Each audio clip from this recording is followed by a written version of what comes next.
ఎన్నికల్లో ఏ పార్టీ అధికారంలోకి వస్తుంది అనుకుంటున్నారు?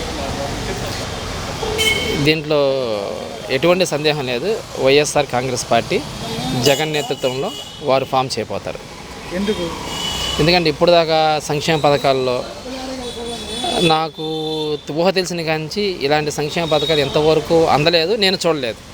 ఇదే మాట మా ఇంట్లో కూడా అన్నారు. ఇలాగే నేను కలిసిన చాలామంది పెద్దవాళ్ళు కూడా అన్న మాట ఏంటంటే, ఇలాంటి సంక్షేమ పథకాలు అందించిన మొట్టమొదటి వ్యక్తి వైఎస్ జగన్మోహన్ రెడ్డి గారు. అలాంటి వ్యక్తి పాలనలో ఉంటే ఇంకా బెటర్ అనేది నా అభిప్రాయం. అలాగే నేను డ్యామ్ షూర్ చెప్పగలుగుతుంది ఏంటంటే, ఈ వైఎస్ జగన్మోహన్ రెడ్డి వ్యక్తి ఇంకా నెక్స్ట్ 2024లో వైఎస్ఆర్ కాంగ్రెస్ పార్టీ నేతృత్వం వహించి దాన్ని ఫామ్ చేయబోతున్నారు.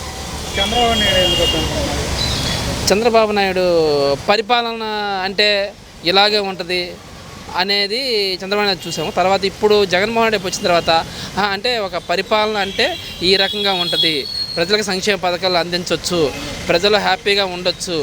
ఒక పేదవాడు కార్పొరేట్ వైద్యం నుంచి కార్పొరేట్ స్కూల్ దగ్గర నుంచి ఇలా ప్రతి దాంట్లోనూ ఒక పేదవాడి కొడుకు, పేదవాడి పిల్లలు కూడా అందులో చేరొచ్చు, అందులో ఉండొచ్చు అనే రుజువు చేసిన వ్యక్తి వైఎస్ జగన్మోహన్ రెడ్డి గారు. అదేవిధంగా అమ్మఒడి అనే స్కీమ్ ద్వారా పిల్లలందరూ స్కూల్కి 99% అనేది మేము ఒక కేరళలో విన్నాం. 99% అక్షరాస్యత నా కేరళలో ఉంది. కానీ ఆంధ్రప్రదేశ్ ఎక్కడో అట్టడున్న ఆంధ్రప్రదేశ్ని ఈరోజు కేరళకి దీటి తీసుకొచ్చిన మహానాయకుడు వైఎస్ జగన్ గంటబద్ధం చెప్పొచ్చు.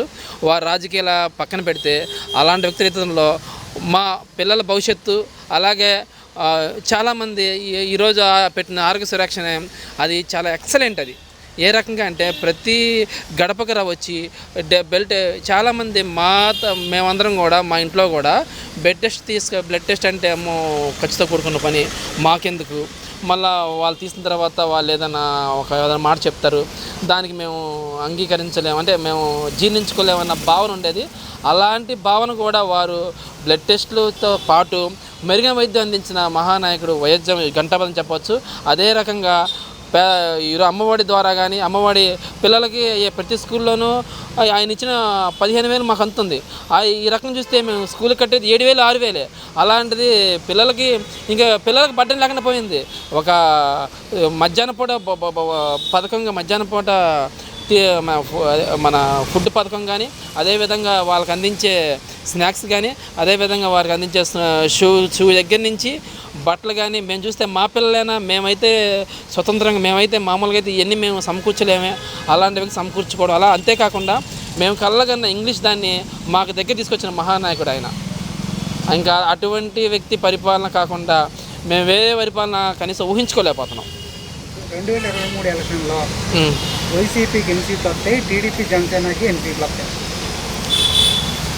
లాస్ట్ టైం ఏమి చెప్పకముందు ఏమి చేయకముందే మాటలు చెప్తేనే 151 వచ్చినప్పుడు మాటలు అంటే ఆయన పెట్టిన మాటలు ఏ రకంగా మేనిఫెస్టో రకంగా కానీ ఏ రకంగా చెప్పిన ప్రతిదీ అమలు చేయడమే కాకుండా చెప్పని కూడా అమలు చేస్తున్న వ్యక్తికి ఆ రోజు 151 ఇచ్చినప్పుడు ఈరోజు 175కి ఆ దగ్గర ఎందుకు తీసుకెళ్ళామని నా ఆలోచన.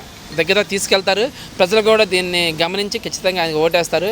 ఆయన అనుకున్నట్టు 160 అబోవ్ ఉంటుందని నేను కూడా చెప్పగలను. Like and subscribe Eagle Media Works.